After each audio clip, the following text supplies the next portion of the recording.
আসসালামু আলাইকুম। একটা বিজনেস আইডিয়া পেয়েছেন। আপনি কি জানেন যে সেই বিজনেস আইডিয়াটা বাজারে কাজ করবে কিনা? অনেক সময় আমাদের মনে হয় যে আমরা একটা বিজনেস আইডিয়া খুঁজে বের করছি, তার মানে আমরা এখন কোটিপতি হয়ে গেছি। সেটা যদি আমরা এখন বাস্তবায়ন করতে পারি, তাহলে হয়তোবা আমরা এখান থেকে একটা ভালো পরিমাণ লাভ জেনারেট করতে পারবো। অথবা কাস্টমার আমার ঘরে এসে প্রোডাক্ট নিয়ে যাবে। কিন্তু আপনি জানেন না যে এই প্রোডাক্টটা আসলেই বাজারে চলবে কিনা, মানুষজন এটা খাবে কিনা, মানুষজনের চাহিদা আছে কিনা বা মানুষজন এইটার পেছনে টাকা-পয়সা খরচ করতে চায় কিনা।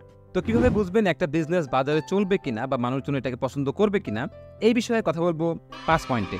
নাম্বার ১, সূক্ষ্ম চোখে বাজারটা দেখুন এবং নিরপেক্ষভাবে বিচার করুন।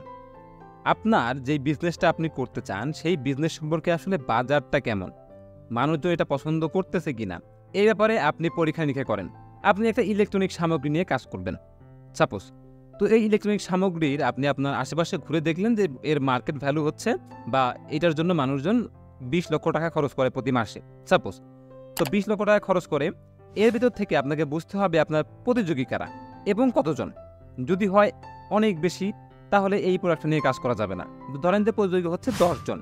১০ জন মানুষ প্রতিযোগী এবং এই ১০ জন মানুষ ওই মার্কেট থেকে ২০ লক্ষ টাকার প্রোডাক্ট বিক্রি করে। এখন এর ভিতরে একটা বড় কোম্পানি আছে, ধরেন দারাজ।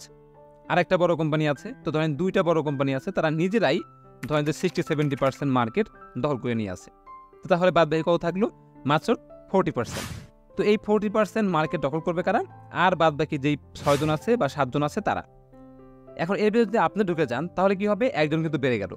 তো এই হিসাব করে আপনি বুঝতে হবে যে আমার ২০ লক্ষ টাকার যে মার্কেটটা, এর ভিতর থেকে দারাজ এবং অন্যান্য কোম্পানি তা নিয়ে নিচ্ছে হচ্ছে ১৫ লাখ টাকা।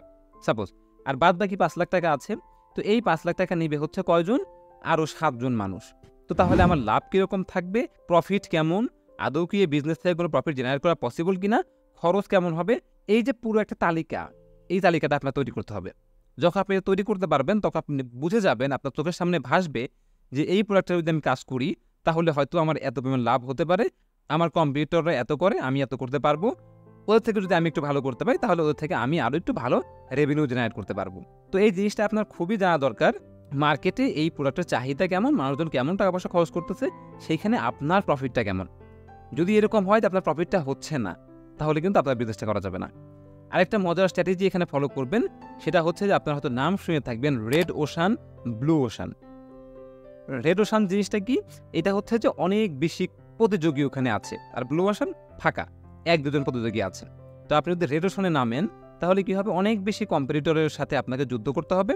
আর যদি আপনি ব্লু ওশানে নামেন, তাহলে আপনি ২-১ জনের সাথে কম্পিটিশন করবেন। তো তাহলে আপনি কোনটা চান? আপনি কি অনেক বেশি মানুষের সাথে কম্পিটিশন করবেন? নাকি যেখানে হচ্ছে ১-২ জন মানুষ বা ৩ জন মানুষ আছে, সেখানে আপনি কম্পিটিশন করবেন? উত্তরটা হবে কিন্তু অবশ্যই আপনি ব্লু ওশানে নামবেন, বা যেখানে সবথেকে কম মানুষ, সেখানে আপনি কম্পিটিশনে নামবেন। তো এইজন্য আপনার প্রোডাক্ট সিলেকশনের ক্ষেত্রেও এই জিনিসটা মাথায় রাখবেন, যেন সেটা হচ্ছে যে কম্পিটিশন তুলনামূলক কম থাকে। একদম না থাকলে কিন্তু আবার বিপদ। একদম না থাকলে ওটা মার্কেটে চলবে না। তো একটু কম্পিটিশন থাকতেই হবে। কারণ ওই জিনিসটা বাজারে প্রতিষ্ঠিত। তো এটা নিয়ে পরে একটা পয়েন্টের কথা বলতেছি। এইজন্য হচ্ছে আপনি একদম পুরো জিনিসটা তালিকা করে রাখবেন, যাতে করে আপনার চোখের সামনে ভাসে যে আপনি কি করতেছেন, আপনার মটো কি, আপনার গোল কি, সবকিছু ঠিকঠাক থাকে, তাহলে ওই প্রোডাক্টটা ১ নাম্বার পয়েন্ট থেকে পাস করে গেছে। ২ নাম্বার যে পয়েন্টটা, সেটা হচ্ছে ইতিমধ্যে বাস্তবায়িত হয়েছে এমন কোনো প্রোডাক্ট বা এমন কোনো ক্যাটাগরি বেছে নেন। এখন আকাশ কুসুম কল্পনা আসলে করা যেতেই পারে। আপনি অনেক ভিন্ন ভিন্ন চিন্তাভাবনা মাথায় আসতে পারে যে আমি এইটা করব, ওইটা করব। সেটা আদৌ বাজারে চলবে কিনা, এই জিনিসটা নিয়ে কিন্তু সন্দেহ আছে। এখন যদি আপনি আমাকে প্রশ্ন করেন যে একটা নতুন প্রযুক্তি আমি আপনাকে দিলাম, আপনি সেটা নিয়ে বিজনেস করবেন নাকি কোনো একটা প্রতিষ্ঠিত জিনিস যেটা অলরেডি বাজারে চলতেছে সেটা নিয়ে আপনি বিজনেস করবেন? আমার প্রথম উত্তরটা হবে নির্দ্বিধায় যে যেটা প্রতিষ্ঠিত আমি ওইটা নিয়ে কাজ করব। এবং সেই প্রতিষ্ঠিত জিনিসটার নাম হলো ধরেন হেডফোন। সাপোজ। তো এই হেডফোনের ভেতরে কিন্তু আমি অনেক ভ্যালু অ্যাড করতে পারবো, আমি নতুন কিছু উদ্ভাবন করতে পারবো, নতুন ইনোভেশন অ্যাড করতে পারবো। তো এইখান থেকে আমার কিন্তু অনেক কিছু চেঞ্জ করার আছে।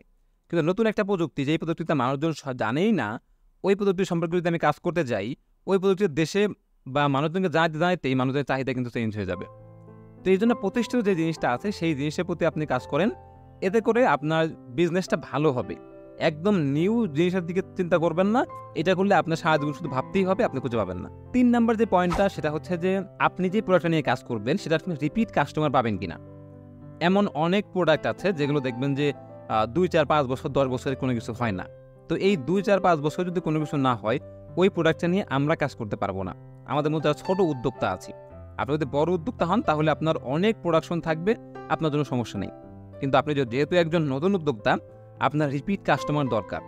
এখন এমন প্রোডাক্ট বিক্রি করতে হবে যেগুলো মানুষ 1 মাস 2 মাস পরই নেয়, 1 মাস 2 মাস পরই তাদের শেষ হয়ে যায়, তারা আবার আপনার কাছ থেকে নেয়। নতুন মানুষের কাছে পৌঁছানো খুব কঠিন একটা ব্যাপার, এবং ততটাই সহজ ব্যাপার হচ্ছে আপনার যেগুলো কাস্টমার আছে তাদের কাছে পুনরায় বিক্রি করা। এই জন্য রিপিট কাস্টমার থাকে বা হবে এইরকম প্রোডাক্ট আপনাকে বেছে নিতে হবে, কারণ রিপিট কাস্টমার থাকলে আপনার খরচটা অনেক কমে যায়।